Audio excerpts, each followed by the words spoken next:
Akashvani ಮತದಾತ junction, ಮತದಾರರ ಜಾಗೃತಿ ಸರಣಿ. ಒಕ್ಕೂಡಲು ಜನ ವೋಟಿನೊಂದಿಗೆ ವೋಟು ಆಗುವುದು ಲೋಕತಂತ್ರದ ಸಿಸ್ಟಮ್. ಮತದಾರರು ಒಂದಾದರೆ ಅದು ಎಂಥ ಹೊಸ ಕನೆಕ್ಷನ್. ಪ್ರಾಯೋಜಕರು ಭಾರತ ಚುನಾವಣಾ ಆಯೋಗ. ಕೇಳಿ ಮತದಾತ ಜಂಕ್ಷನ್. ಮತದಾತ ಜಂಕ್ಷನ್ ಹ್ಯಾಶ್ಟ್ಯಾಗ್ ಮತದಾತ ಜಂಕ್ಷನ್. ಮತದಾತ ಜಂಕ್ಷನ್ ಹ್ಯಾಶ್ಟ್ಯಾಗ್ ಮತದಾತ ಜಂಕ್ಷನ್. ನಮಸ್ಕಾರ. ಮತದಾತ ಜಂಕ್ಷನ್ನ ಮತ್ತೊಂದು ಹೊಸ ಎಪಿಸೋಡ್ ಅನ್ನು ಪ್ರಸ್ತುತಪಡಿಸುತ್ತಿದ್ದೇವೆ. ನಮಸ್ಕಾರ ಸ್ನೇಹಿತರೆ, ನಾನು ಕೂಡ ನಿಮ್ ಜೊತೆಗಿದ್ದೇನೆ. ಭಾರತ್ ಇವತ್ತು ಮಾರ್ಚ್ ತಿಂಗಳ ಕೊನೆ ದಿನ ಅಲ್ವಾ? ಹೌದು. ಈ ತಿಂಗಳು ನಮ್ಮೆಲ್ಲರ ಪಾಲಿಗೆ ಬಹಳನೇ ವಿಶೇಷವಾಗಿತ್ತು. ಏನಂತೀಯಾ? ಖಂಡಿತ ಇಲ್ಲ ಅನ್ನಕ್ಕಾಗತ್ತೇನೋ. ಓಹೋ, ಮತದಾತ ಜಂಕ್ಷನ್ ನನ್ನ ಗೆಳೆಯರೇ, ಏನ್ ನಡೀತಾ ಇದೆ? ಓಹೋ, ನಮಸ್ಕಾರ. ಬನ್ನಿ ಅಂಕಲ್. ನಮಸ್ತೆ ಅಂಕಲ್. ನಮಸ್ಕಾರ. ಈ ತಿಂಗಳಿನ ವಿಶೇಷತೆ ಬಗ್ಗೆ ಭಾರತಿ ನನ್ನನ್ನ ಏನೋ ಕೇಳ್ತಾ ಇದ್ಲು. ಓಹೋ, ಹಾಗ ನಾನೇ ಹೇಳ್ಬಿಡ್ಲಾ? ಹಿಂದಿಯ ನವವರ್ಷ ಆರಂಭವಾಗದೇನೆ ಮಾರ್ಚ್ನಿಂದ ಗೊತ್ತಾ?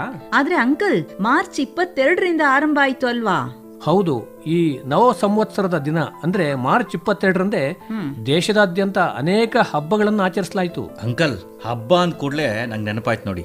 ಈ ಹೋಳಿ ಹಬ್ಬವನ್ನು ಕೂಡ ನಾವು ಈ ತಿಂಗಳಲ್ಲಿ ಅಲ್ವಾ ಆಚರಿಸೋದು? ಹೌದಲ್ವಾ? ಮತ್ತೆ ಈ ಪ್ರಜಾಪ್ರಭುತ್ವದ ಹಬ್ಬ ಸಹ. ಏನಂದ್ರೆ ಈ ಪ್ರಜಾಪ್ರಭುತ್ವದ ಹಬ್ಬ ಹಂಗಂದ್ರೇನು ಅಂಕಲ್? ಓ, ಮರ್ತೋಯ್ತಾ? ಇದೇ ಮಾರ್ಚ್ 2ರಂದು ಈಶಾನ್ಯ ರಾಜ್ಯಗಳಾದಂತ ಮೇಘಾಲಯ, ನಾಗಾಲ್ಯಾಂಡ್ ಮತ್ತೆ ತ್ರಿಪುರಾಗಳ ವಿಧಾನಸಭಾ ಚುನಾವಣಾ ಫಲಿತಾಂಶವನ್ನು ಘೋಷಿಸಲಾಯ್ತಲ್ವೇ? ಹೌದು. ಈಗ ಅಲ್ಲಿ ಹೊಸ ರಾಜ್ಯ ಸರ್ಕಾರಗಳು ತಮ್ಮ ಕೆಲಸವನ್ನು ಕೂಡ ಪ್ರಾರಂಭ ಮಾಡಿದವೆ. ಹೌದಲ್ವಾ ಅಂಕಲ್? ಅಂದ್ಹಾಗೆ ಮತ್ತೆ ನಾವು ಸ್ವಲ್ಪ ಮಟ್ಟಿಗೆ ಈ ಲೋಕತಂತ್ರದ ಹಬ್ಬ ಅಂತ ನೀವೇನು ಹೇಳಿದ್ರಲ್ಲ, ಈ ಹಬ್ಬನ ಆಚರಿಸೋಣವಾ? ಯಾಕಾಗಲ್ಲ ಹೇಳು. ಮತದಾರ ಮತ್ತೆ ನಮ್ಮ ಈ ಮತದಾತ ಜಂಕ್ಷನ್ ಕಾರ್ಯಕ್ರಮ ಇದೆಯಲ್ಲ, ಇಲ್ಲಿ ಆಚರಿಸೋಣ. ಆಚರಿಸೋಣ. लोकतंत्र की पहली ताकत है हमारा मतदान.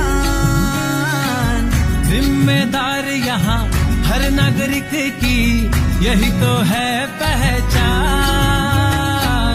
अपने विवेक से उसे ही चुनोगे जिसमें न हो कोई खोट, तभी तो बढ़ेगा ये देवास हमारा बिना कोई रोक टोक. जब निकलोगे और दोगे अपना वोट. ನಮಸ್ಕಾರ ಎಲ್ರಿಗೂ. ಅರೆ, ಏನಿವತ್ತು ನಮ್ಮ ಈ ಜಂಕ್ಷನ್ ನ ವಾತಾವರಣವೇ ಬದಲಾಗ್ಬಿಟ್ಟಿದೆಯಲ್ಲ? ಬಾ ಕಲ್ಪನಾ, ಬಾ. ನಮಸ್ಕಾರ. ನಮಸ್ತೆ. ಈ ಜಂಕ್ಷನ್ ನಲ್ಲಿ ನಿಮಗಾಗಿ ನಾವು ಮಾಡುತ್ತಿದ್ದೆವು ವೇಟ್. ಇಂದಿನ ವಿಷಯ ಗೊತ್ತೇ? ಅದೇವೇ ಇವಿಎಂ ವಿವಿಪ್ಯಾಟ್. ಹಬ್ಬದ ರಂಗು ನಿಮ್ಮ ಮೇಲೆ ಬಹಳನೇ ಪ್ರಭಾವ ಬೀರ್ದಾಗಿದೆ. ಅಂಕಲ್, ಇವತ್ತಿನ ವಿಷಯಕ್ಕೆ ಬರೋಣವಾ? ಏನಂತಿ ಕಲ್ಪನಾ? ಆಗ್ಲಿ. ಈ ವಿಷಯದ ಬಗ್ಗೆ ನಾವು ಈ ಮೊದಲು ನಮ್ಮ ಶ್ರೋತೃಗಳೊಂದಿಗೆ ಮಾತನಾಡಿದ್ದೇವೆ. ಇರಬಹುದು, ಆದ್ರೆ ಇವತ್ತಿನದು ಬಹಳ ಮಹತ್ವಪೂರ್ಣವಾದಂತ ವಿಷಯ.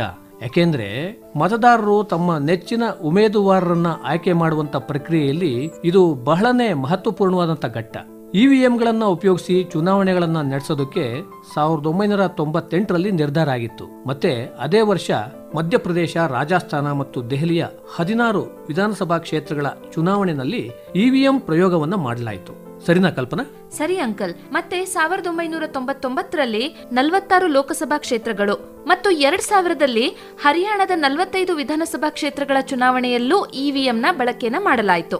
ಅಷ್ಟೇ ಅಲ್ಲ, 2001ರಲ್ಲಿ ಕೇರಳ, ಪುದುಚೇರಿ, ಪಶ್ಚಿಮ ಬಂಗಾಳ ಮತ್ತೆ ತಮಿಳುನಾಡುಗಳಲ್ಲಿ ನಡೆದಂತ ಚುನಾವಣೆಗಳು ಸಂಪೂರ್ಣವಾಗಿ ಇವಿಎಂ ಮೂಲಕನೇ ಆದದ್ದು. 2004ರಲ್ಲಿ ನಡೆದಂತ ಲೋಕಸಭಾ ಚುನಾವಣೆಯಲ್ಲಿ ಎಲ್ಲಾ 543 ಕ್ಷೇತ್ರಗಳಲ್ಲೂ ಕೂಡ ಇವಿಎಂ ಅನ್ನೇ ಬಳಸಲಾಗಿತ್ತು. ಅರೆ, ಅದಕ್ಕಾಗಿ ತಾನೇ ಮತದಾತ ಜಂಕ್ಷನ್ನ ಈ ಎಪಿಸೋಡ್ ನಲ್ಲಿ ನಾವು ಇವಿಎಂ, ಎಲೆಕ್ಟ್ರಾನಿಕ್ ವೋಟಿಂಗ್ ಮಿಷಿನ್ ಮತ್ತು voter verifiable paper audit trail ಅಂದ್ರೆ ವಿವಿಪ್ಯಾಟ್ಗೆ ಸಂಬಂಧಿಸಿದ ವಿಷಯಗಳ ಬಗ್ಗೆನೇ ಮಾತಾಡ್ತಾ ಇರೋದು. ಇದನ್ನ ಉಪಯೋಗಿಸೋ ಬಗ್ಗೆ ಮತ್ತು ಇವುಗಳಿಗೆ ಸಂಬಂಧಿಸಿದ ಏನೇ ಪ್ರಶ್ನೆಗಳು ಇದ್ರೂ ನಿಮ್ಗೆಲ್ಲ ಇವತ್ತು ಉತ್ತರ ಸಿಗುತ್ತೆ ಸ್ನೇಹಿತರೆ. ವೋಟ್ ಅಂತೂ ಎಲ್ಲರೂ ಹಾಕ್ತಾರೆ, ಆದ್ರೆ ಬಹಳಷ್ಟು ಜನಕ್ಕೆ ಇವಿಎಂ ಬಗ್ಗೆ ಆಗ್ಲಿ ಅಥವಾ ವಿವಿಪ್ಯಾಟ್ ಬಗ್ಗೆ ಆಗ್ಲಿ ಏನು ಗೊತ್ತಿರಲ್ಲ. ಅದಕ್ಕೆ ಅಂಕಲ್, ಬೇಗ ಹೇಳಿ ಇವೆರಡರ ಬಗ್ಗೆನೋ. 1999ಕ್ಕಿಂತಲೂ ಮೊದಲು ದೇಶದ ಎಲ್ಲೆಡೆ ಬ್ಯಾಲೆಟ್ ಪೇಪರ್ ಮೂಲಕನೇ ಮತದಾನ ನಡೀತಾ ಇತ್ತು. ಅದಕ್ಕಾಗಿ ಬ್ಯಾಲೆಟ್ ಬಾಕ್ಸ್ ಗಳನ್ನ ಬಳಸ್ತಾ ಇದ್ರು. ಮತ ಎಣಿಕೆ ಮಾಡಕ್ಕಂತೂ ತುಂಬಾನೇ ಸಮಯ ಬೇಕಾಗ್ತಾ ಇತ್ತು.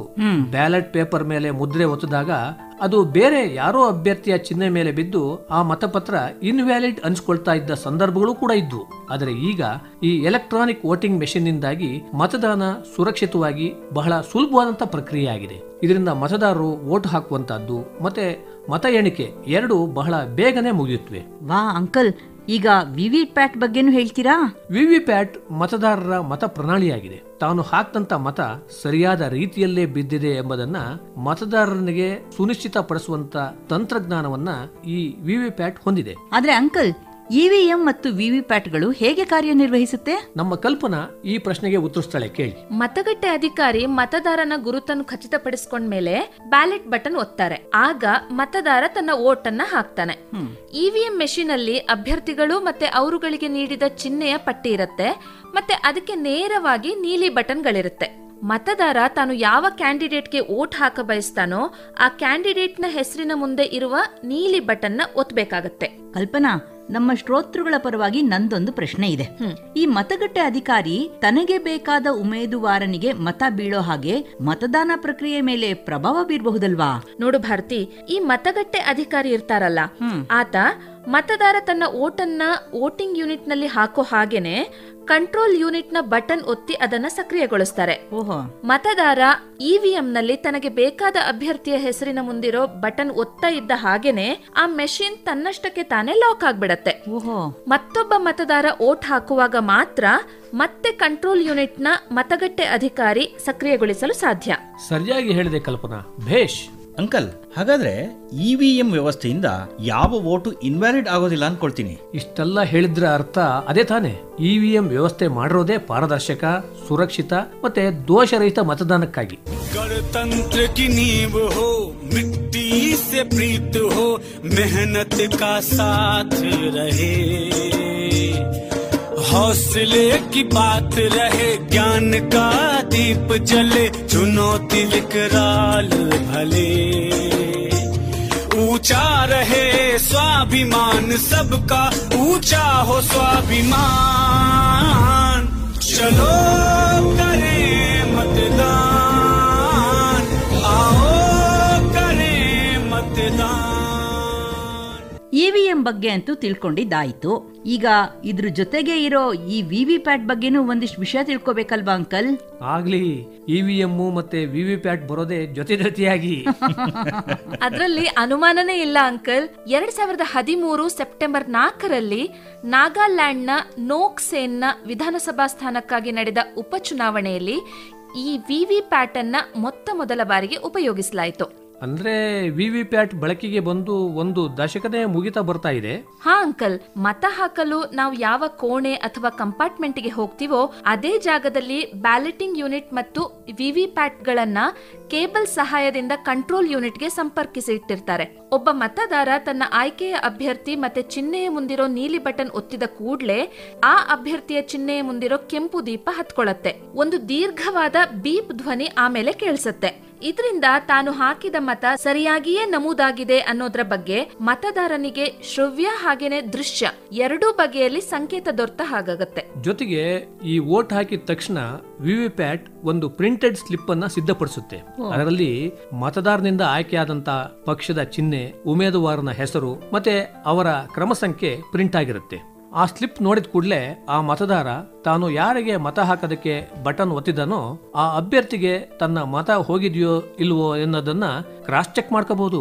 ಆದ್ರೆ ಈ ಮಾಹಿತಿ ಕೇವಲ 7 ಸೆಕೆಂಡ್ಗಳ ಕಾಲ ಮಾತ್ರ ಡಿಸ್ಪ್ಲೇ ಆಗುತ್ತೆ. ಅದಾದ್ಮೇಲೆ ಆ ಚೀಟಿ ತನ್ನಷ್ಟಕ್ಕೆ ತಾನೇನೆ ಮೆಷಿನಿಂದ ಹೊರಗಡೆ ಬಂದು ಮುಚ್ಚಿದಂತ ಒಂದು ಡಬ್ಬವೊಂದರಲ್ಲಿ ಸುರಕ್ಷಿತವಾಗಿ ಬೀಳುತ್ತೆ. ಆದ್ರೆ ಅಂಕಲ್, ಏನಾದ್ರೂ ಟೆಕ್ನಿಕಲ್ ಪ್ರಾಬ್ಲಮ್ ಆದ್ರೆ ಏನ್ ಮಾಡೋದು? ಭಾರತಿ, ಹಾಗೇನಾದ್ರೂ ಟೆಕ್ನಿಕಲ್ ಪ್ರಾಬ್ಲಮ್ ಆದ್ರೆ ವಿವಿ ಪ್ಯಾಟ್ ಸಮೇತ ಇಡೀ ಸಿಸ್ಟಮ್ ಅನ್ನೇ ಅಂದ್ರೆ ಬ್ಯಾಲೆಟ್ ಯೂನಿಟ್, ಕಂಟ್ರೋಲ್ ಯೂನಿಟ್ ಮತ್ತೆ ವಿವಿ ಪ್ಯಾಟ್ ಮೆಷಿನ್ ಎಲ್ಲವನ್ನು ಬದಲಾಯಿಸಲಾಗುತ್ತೆ. ಹೌದಾ? ಆದ್ರೆ ಕೇವಲ ವಿವಿ ಪ್ಯಾಟ್ ಮೆಷಿನ್ ನಲ್ಲಿ ಏನಾದ್ರೂ ದೋಷ ಉಂಟಾದ್ರೆ ಅದರ ಬದಲು ಬೇರೆ ವಿವಿ ಪ್ಯಾಟ್ ಮೆಷಿನ್ ನ ಬಳಸಲಾಗುತ್ತೆ. ಮತ್ತೆ ದೋಷಪೂರ್ಣ ಬದಲಾಯಿಸಲಾದ ಮೆಷಿನ್ ಗಳನ್ನ ಮತಗಣನೆ ದಿನಗಳವರೆಗೆ ಇತರ ಮೆಷಿನ್ ಗಳ ಜೊತೆ ಇಡ್ಲಾಗತ್ತೆ. ಮಗಳೇ ಕಲ್ಪನಾ, ಈ ವಿವಿ ಪ್ಯಾಟ್ ಗೆ ಸಂಬಂಧಿಸಿದಾಗೆ ಇನ್ನೂ ಬಹಳಷ್ಟು ವಿಷಯಗಳಿದಾವೆ. ಹೌದು ಅಂಕಲ್, 2014ರ ಸಾರ್ವತ್ರಿಕ ಚುನಾವಣೆಯಲ್ಲಿ ಪೈಲಟ್ ಯೋಜನೆಯ ರೂಪದಲ್ಲಿ ಒಟ್ಟು 543 ಸಂಸದರ ಕ್ಷೇತ್ರಗಳ ಪೈಕಿ ಆಯ್ದ 8 ಕ್ಷೇತ್ರಗಳಲ್ಲಿ voter verifiable paper audit trial ನ ವ್ಯವಸ್ಥೆನ ಪರಿಚಯಿಸಲಾಗಿತ್ತು. ಅದಾದ್ಮೇಲೆ 2017ರ ವಿಧಾನಸಭಾ ಚುನಾವಣೆಯಲ್ಲಿ ಈ ಗೋವಾದ ಎಲ್ಲಾ ಕ್ಷೇತ್ರಗಳಲ್ಲೂ ಕೂಡ ಈ ವ್ಯವಸ್ಥೆಯನ್ನು ಮಾಡಲಾಗಿತ್ತು. 2019ರಲ್ಲಿ ನಡೆದಂತ ಲೋಕಸಭೆಯ ಸಾರ್ವತ್ರಿಕ ಚುನಾವಣೆಯಲ್ಲಂತೂ ದೇಶದ ಎಲ್ಲಾ 543 ಲೋಕಸಭಾ ಕ್ಷೇತ್ರಗಳಲ್ಲಿ ಈ ವ್ಯವಸ್ಥೆಯನ್ನ ಬಳಸಲಾಗಿತ್ತು. ನೋಡಿ, ವಿಶ್ವಸನೀಯತೆ ಅನ್ನೋದು ಎಲ್ಲದಕ್ಕಿಂತ ಬಹಳ ಮುಖ್ಯವಾಗುತ್ತೆ. ಹಾಗಾಗಿ ಇವಿಎಂಗಳ ವಿಶ್ವಸನೀಯತೆ ಬಗ್ಗೆ ದೇಶದ ಮುಖ್ಯ ಚುನಾವಣಾ ಆಯುಕ್ತರಾದಂತ ಶ್ರೀ ರಾಜೀವ್ ಕುಮಾರ್ ಅವರು ಏನ್ ಹೇಳಿದ್ದಾರೆ ಕೇಳೋಣ ಅಲ್ವಾ? ಖಂಡಿತ ಕೇಳೋಣ ಅಂಕಲ್. हर प्रक्रिया निर्धारित है और हर प्रक्रिया में पॉलिटिकल पार्टीज और कैंडिडेट की सहभागिता हर स्टेज पर उपलब्ध है. यानी कब ईवीएम की मशीनें डिस्ट्रिक्ट में आएंगी, कब वो किस गोडाउन में रखी जाएंगी, किस समय उनकी जांच होगी, किस समय उनको सिंबल लोड किया जाएगा, किस समय वो बूथ पे पहुंचेंगी, कैसे उनको मॉक पोलिंग होगी. इसी प्रकार से कैसे काउंटिंग के दिन हॉल बनेंगे, उसमें कैसे आप उनकी सील देखेंगे. कोई भी कैंडिडेट हर समय पर, वोटिंग के समय पर, रजिस्ट्रेशन के समय पर, वोटर बनाए जाने के समय पर, ईवीएम को डिस्ट्रीब्यूट होने के समय पर, उनका ट्रांसपोर्टेशन होने के समय पर, हर समय में लिखित में उनको सूचना जाती है, भाई आज ये काम होने वाला है, आप आए और साथ में देखते रहें. मशीन चली गई तो अब आप भंडारण हो गया तो वहाँ आप बैठे अपने आदमी के साथ बैठे. वहाँ सीसीटीवी भी लगा हुआ है, लगातार वीडियोग्राफी भी हो रही है. यानी जितनी प्रक्रियाएं हैं उनमें सबकी भागीदारी हो. सब वेबसाइट पे रहें, देखते रहें लोग, किस नंबर की मशीन किस बूथ पे गई ये भी पता हो. और किसी भी स्टेज में कोई ये ना कह सके कि हमें ये बात की पता नहीं थी.